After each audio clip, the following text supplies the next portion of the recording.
Welcome to the week number 7 overview of microeconomic principles here at Rutgers University in Camden.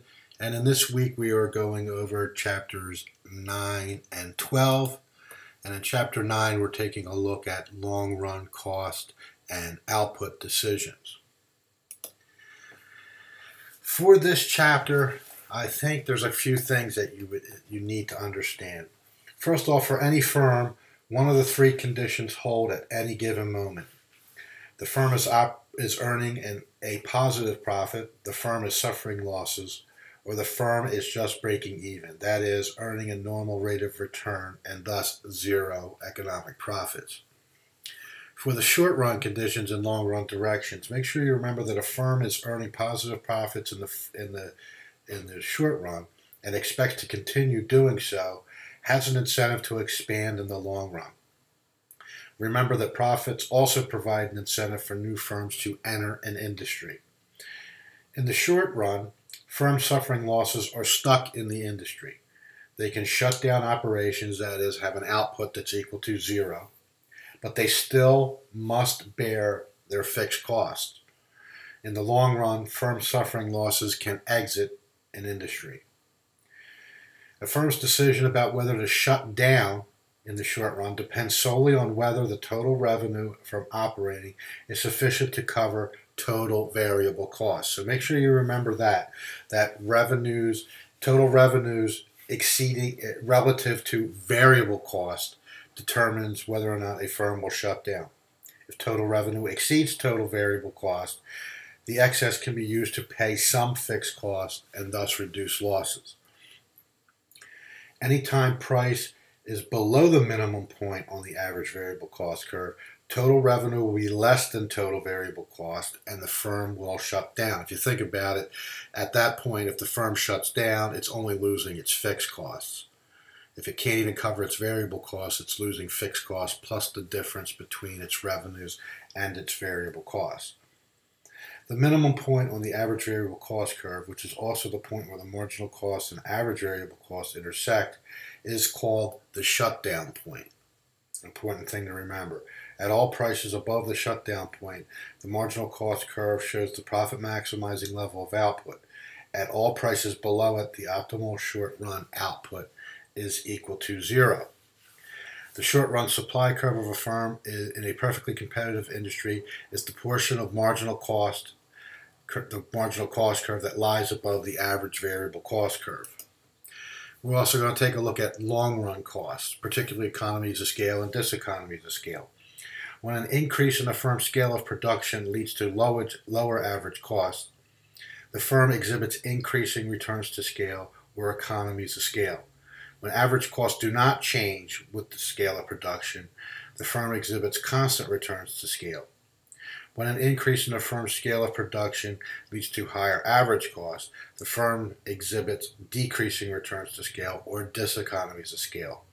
A firm's long-run average cost curve shows the costs associated with different scales on which it can choose to operate in the long run. We also go over long-run adjustments to the short-run conditions. Remember that when short-run profits exist in an industry, firms enter and existing firms expand. These events shift the industry supply curve to the right. When this happens, price falls and ultimately economic profits are eliminated. Also, when short-run losses are suffered in an industry, some firms exit and some firms reduce scale. These events shift the industry supply curve to the left, raising prices and eliminating losses. Remember that the long-run competitive equilibrium is reached when price is equal to short-run marginal cost equals short-run average cost equals long-run average cost, and profits are equal to zero. The next chapter that we go over this week is Chapter 12, General Equilibrium and the Efficiency of the Competitive Market. And just realize that both firms and households make simultaneous choices in input and output markets. For example, input prices determine output cost and affect firms' output supply decision. Wages in the labor market affect labor supply decisions, income, and ultimately the amount of output households can purchase. So make sure you remember the interrelatedness of markets, basically. And remember that a general equilibrium exists when all markets in an economy are in simultaneous equilibrium. An event that disturbs the equilibrium in one market may disturb the equilibrium in many other markets as well. Partial equilibrium analysis can be misleading because it looks only at adjustments in one isolated market. So make sure you realize, and we're going to be going over market adjustments here, general equilibrium is reached when equilibrium is established in all markets. For allocative efficiency, an efficient economy is one that produces goods and services that people want at the least possible cost. So make sure you remember those two components. An efficient economy is one that produces goods and services that people want. So you can't produce items that people do not want, and you have to produce at the least cost. A change is said to be efficient if it makes some members of society better off without making others worse off. An efficient or Pareto optimal system is one in which no such changes are possible. If a change makes some people better off and some people worse off, but that it can be shown that the value of gains exceeds the value of the losses, that type of change is said to be potentially efficient or simply efficient. So realize the difference, that with Pareto optimality, you're making some people better off but nobody else worse off. Where potentially efficient or efficient just means that you're making some people better off, some people worse off, but the fact that the amount you make people better off is greater than you make people worse off. If all the assumptions of perfect competition hold, the result is efficient or Pareto optimal, the Pareto optimal allocation of resources. To prove the statement is necessary to show that resources are allocated efficiently among firms, that final products are distributed efficiently among households, and that the system produces what people want. We talk a little bit about market failure, which is when markets do not act efficiently.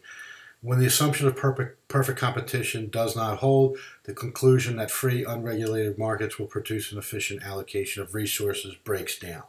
So make sure you remember that in order for the markets to be efficient, they have to hold to all the assumptions of perfect competition. And when they don't, that's when efficient allocation breaks down.